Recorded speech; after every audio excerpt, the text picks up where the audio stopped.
So, IGN has released 18 minutes of No Man's Sky gameplay, and you're going to watch my reaction.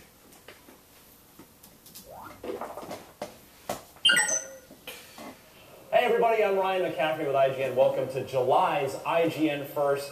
We are profiling No Man's Sky. We are celebrating the incredible potential of No Man's Sky and exploring what the heck it actually is, because everybody's so curious. We're going to be just deep diving into the game all month long. I'm joined by the founder of Hello Games, Sean Murray, also the programmer and genius behind No Man's Sky. Just take the compliment. So, Sean, you're going to start by giving us a little guided tour, and then maybe we're going to drive a little bit? Yeah. So, we're here just on a totally normal planet. It's not like I'm trying to show you anything in particular. Right. This is pretty average No Man's Sky action, basically. Okay. It's not like there's some crazy creature that I want to show you or something like that. And I guess that's what we've been trying to show at E3, is just giving people a flavor of, like, this is the game as it is. This is your kind of average 5-10 minutes of the game. So I have a jetpack there, that's what I was using, which I can use to kind of fly about. That's your look and finish. Yeah, so we were kind of trying to show, I guess, and I'm trying to show you guys some of the things that you might do in the game, right? Like there's locks that you can do, but I'll give you some idea of some of the roles that you might have. So, for instance, we saw weird-looking fish over there. So if we can find them again, then we can scan them. They are. I think I might be allergic to this game, and that's unfortunate. Easy. Okay. Right. But they're not particularly rare fish. So actually that discovery isn't worth that much. Okay. But it's worth something. So if I go to a beacon, which would be like the red marker over there, which is way in the distance, actually. How can he stay underwater for so long? If I go to that, there's no breath get meter? back over there, say, then I can upload that discovery. I can name it, right? And I'll get some money for it.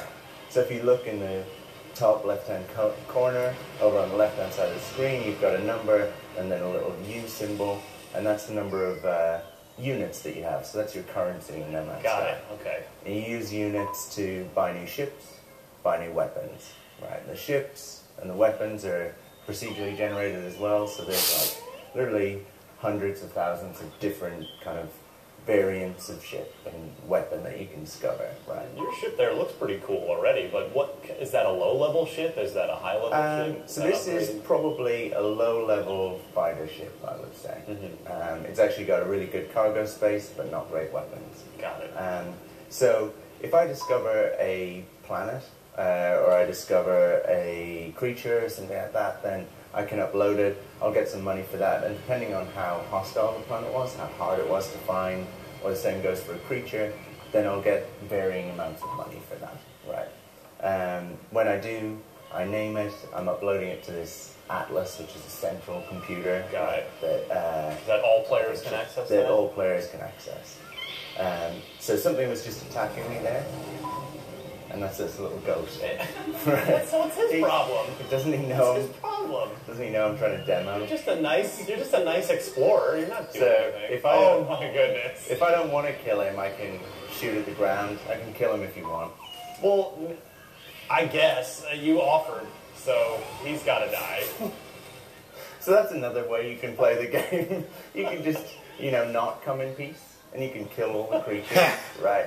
But when you do, you'll find that people don't like you. So that one's smart. He ran away. He's running away now. So there is actually action in this game. It's not just a walking simulator. And he saw me doing it. And you can see in the top right-hand corner of the screen. No, I'm not one of those people That's what that is. So now think Gone Home's not a game, Gone Home is a great really game. pissing this planet off, Sean. So I'm just from all over the planet, these sentinels will now start making their way towards me. And how can we get rid That's of my by impression of evading. asshole commenters on the I can internet. fly out into space. a little Grand Theft Auto-esque? But so far, this looks luckily good. Painted that that particular. Still a little bit mechanic, so confusing, but I'm glad we're finally seeing gameplay of this. Basically, this universe has rules. I just hope that IGN doesn't take down this video. I hope that they're not on board with YouTube's Content ID Totally bullshit system. On this planet. So they are now getting a bit more troublesome. Okay. And probably not going to survive for very long. I like that it's 60 frames per second. It started with a goat. It's all my fault. You made that choice. This is 100% my fault. It escalated quickly. It sure did. It sure did. So, all right, we've respawned. Is there a penalty for death, or in the sense of... So, the discoveries I've made, the resources I've gathered that I haven't uploaded, or the resources that I haven't stowed or sold on, they're gone now. Tiger. It's a tiger. It's really hard to listen to you, because I just keep looking around. I don't want to hear that right now, that it's really hard to listen to. My eye just keeps being caught by other interesting things going on the screen, because it's... What everyone is really latched onto. Let's avoid the goat this time. What everyone is latched onto with No Man's Sky is the sense of discovery. I'm going to shoot the ground, and he'll get scared. He's going to get scared. So let's do something a bit more chilled out. Let's do it. Mine some resources. Okay. So you can see that when I mine some resources, I get the scientific symbols underneath. Yeah. So we have our own periodic table in No Man's Sky. Your own periodic table? You know, we could have used the real world one, but we were worried people would learn something. So we can't do that in a video game. No, I know. So we had to create our own. No, it's our own. That's fucking crazy. Version of the real world periodic table, right? So just like who does that? Who makes their own periodic table for their own game? These people are crazy. So I can mine these elements and I can combine them, and that will create kind of new, new alloys. And actually, I can sell them on for more money, basically. Because all of these things that I mine, I can sell. I can sell them at trading posts like this one. So you can see other traders doing the same. And these would be other AI. Potentially there could be other players. So they're landing there and dropping off their goods. Go away, guys. Run away. There you go. Scare him off. See ya. So yeah, they're coming to that trading post. They're trading goods with the kind of overall galactic kind of economy. Right. So I can actually be a trader in the game. I can buy low and sell high. And I could actually be really, really boring and never visit a planet. Right? I could just go from space station to space station, kind of gathering resources, buying them, and selling them. Yeah, we'll talk more about the economy later on in our month of IGN first. So yeah, another thing that I can do is I can go into my UI and I can browse through this. So you'll see that your ship, your weapon, and your suit, they all have an inventory. And in that I can it looks like the Destiny UI. But I can guarantee you that at least I hope to God that this is a much better. This is not a boring disappointment that Destiny was. Still, that's the later on. And it looks like there's a biggest thing that I regret spending $60 on was a digital title. My ship and this type of hyperdrive that Got it. Right. I still can't believe I fucking did that. That's why from now on I will always make sure to buy physical copies, because I would have traded in Destiny when I realized that it's just the same boring shit over and over and over and over and over again. Such a alright. I'm gonna keep watching this. Didn't mean to go on that Destiny tangent. So every discovery that I've made, everything that I've found, so it's, you know, actually becomes like an encyclopedia, basically. Interesting. So I've installed a new technology in my weapon, so that's how I upgrade. That's the kind of RPG element. A No Man's Sky Lopedia, if you will. It's so catchy. We were going to call it that. I'm sorry. It's your... I'll see myself out. Yeah, that's why they pay you the big bucks. If only. So, like right now I can't mine this, right? Because my weapon isn't powerful enough, but I installed this upgrade, and so now I have a plasma weapon, right? Oh wow. And so I can use that to blow giant holes in the world. Or make caves, theoretically. Yes, and there are cave networks that you can find, you can burrow down. And all of this, I mean, all of this, everything on the screen is just math, right? Yeah, underneath. that's right. Everything that you see. God damn. Everything's procedurally generated. Yeah, and it's... still can't believe that. So, the cool thing about this planet is that it is a planet. I can walk in any direction for days and days. Right. And weeks and weeks. Are there any planets that don't have oxygen, for instance, that are just instantly... Well, actually, it's your suit that allows you to breathe on planets. And there are some planets that are toxic. There are some planets that are radioactive. And those planets are actually, you need to upgrade your suit and your ship to be able to survive on those planets. So I can just hop on my ship. I can fly out, and I can also just take off into space. It's also amazing that there is no loading screens. That was a thing that just happened. We were just walking around. You were swimming underwater, and now you're in space. Yeah, so that's the cool thing about the game. I mean, we're here. That's one of the moons of this planet. There's another one, and there's a planet underneath us. So if we look at the space station over there in the distance, you can barely see it. But you can see little traders going over to the space station. Yeah. We can fly over to them. So you can see, freighters warping in and out. And you'll actually see every now and then kind of like pirates warping, start attacking, kind of making trouble. So we're just seeing that there. So just pirates walked in there. Wow. And I think they're probably going to try attacking those freighters. And if they do, I reckon they're probably going to get wiped out. Yeah. So when he did, he dropped his loot. Oh, look at that. And you can just swoop over. And just swoop in and grab it. So you can kind of play as a scavenger. Yeah, how are some of the different ways you can play the game? Like, for instance, purely exploration, purely for scientific discovery? Yeah. Purely for combat? You can absolutely play for combat, and that's a really popular way to play the game. So you can be a trader as well, but playing for combat, you would, typically either start attacking ships like that and join in with those pirates, and maybe stand a chance of taking down a freighter. If you take down a freighter, or even try and take down a space station, if you manage to achieve that, that is a huge achievement, and will net you a lot, basically. That is kind of a real windfall, but you're going to probably get into a lot of trouble trying to do that. You'll draw a lot of police attention, so it's quite a big intergalactic crime, if you will. So I'm preparing to be amazing. And you are now approaching the atmosphere of the moon, of this particular moon, coming in. And you can see that even from the distance, you can see these, these mountains, these rocks and formations. I still can't believe it's there. There is no loading screen, just going from planet to planet. This is literally the most open world game of all time. Yeah. It's more open universe. Yeah, open universe. That's a new thing. Those moon dinosaurs are a little intimidated by you. As they should be. They've heard what I did to that code. The word gets around the galaxy fast. Yeah.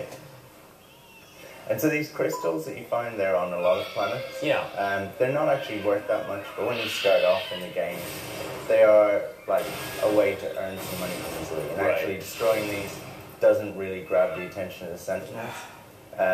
If you were to mine a planet really heavily, then that would. That causes a lot more trouble. So let's just, if we do a quick scan, we'll grab some of the creatures. And you'll also see a bunch of points of interest light up around the planet. So these are all places we could go and visit. They will be, some of them will be ancient relics, some of them will be actual trading posts, kind of shops where you can get things, and maybe find new weapons, buy new weapons, and some of them are just kind of random drops of stuff. So earlier you mentioned discovering things and getting to name them. So if you discovered these little baby dinosaur things, you could have named them Shaunosaurs, and then it would be that way for everyone who ever finds them? I could have named them Shaunosaurs, yeah. Sean and I could, go across the galaxy just naming everything after myself, if I so wish. Well, yeah, why not? So I can also just, once I'm out in space, I can hop into the galactic map. Oh my goodness. Okay. So everything that we've just seen is actually one planet and some of its moons. So we haven't even touched on what a solar system is, you know. But every one of these is a solar system. Every one of these points of light is a sun that has its own set of planets that have creatures, life, and everything else. Might some of them be light 24/7 or dark 24/7 or... Well, actually, if you fly down to the dark side of a planet, then it will be nighttime. If you fly down to the light side of a planet, it will be daytime, and halfway in between, it will be kind of dusk or whatever. And they're all like spinning on their own axis, like that. So that's what causes day to turn to night. Wow. So normally, I would only be able to reach the planets nearby me, those ones that are joined by lines. With my current hyperdrive. But given that this is kind of my build of the game and I can do whatever I want. You are literally God. Yeah, exactly. Although I can still get killed, right? So what does that say? So I can just zoom out from this and I can kind of select anyone at random. I hope everyone... I mean, this is... I've never seen anything like this in a video game before. I am having a bit of trouble comprehending what's going on because this is incredible. So that over there, that's the center of the galaxy. So that's where people are trying to get to. So they start off on the outside edge. It's the ultimate goal of the game is to reach for that. A lot of people at least. Right. Some people will never try and make that journey. They'll just, you could actually just start up on a planet and just spend your whole time exploring it. Just what the fuck? What awaits us in the center of the galaxy? Spiritual enlightenment, untold wealth, immortality. Peter Molyneux. Peter Molyneux. Curiosity Cube. It would be amazing if Peter Molyneux were the center of the universe in No Man's Sky. I'd just like to go on record. Lots of people are saying Sean Murray, if this game turns out to not be a disappointment, that Sean Murray would be the next Peter Molyneux, which this game, I want it to be successful. I really, really, really do want it to be good. I've completed No Man's Sky, and we're cool with that. They'll put down the pad at that point. But does the game end, technically? No. No, it never. You can always go, there's always anywhere else to go. Fucking hell, it never ends. Yeah, but there is certain things that become available to you, certain reasons why actually the game sort of has almost like a new beginning when you reach the center of what. So are there sort of gentle narrative hooks to slowly lure you towards the center of the universe that you're then free to ignore, or is it purely about finding your way and just somehow being lured by the center of the universe? Select one at random if you want. I will do that. I will happily do that. So at the outside edge, things are pretty safe, actually. My controller's vibrating now. What does that mean? Because you're near a star. Okay, let's take that. And if you hit square, we can walk to it. Lay in a course. Engage. And we will see what awaits in this new universe and on that new planet later on in IGN First. Be sure to stay tuned all month long. Okay. Alright, so this video is probably very boring because I barely had an external reaction, but it's like my face is in, how you find something and it seems like it's too good to be true and you're in disbelief, so your face just goes blank like that. It's just, that's how I feel about this right now, and it's like, this just makes my brain hurt. This is the most open-ended game I have ever seen, or maybe the most open-ended game that will ever exist. It's too much. There's too much to do. It's shit. I thought The Witcher 3 and Fallout and The Elder Scrolls was overwhelming what the hell am I gonna do with this? It's like I'm almost too intimidated to touch it because it's just too much. Like, what the hell are you supposed to do? You can call me a filthy ass casual all you want, but it's like, what is my purpose in this game? It's like living a second life, this thing. Just making your own decisions, doing anything you want. Anything can happen. It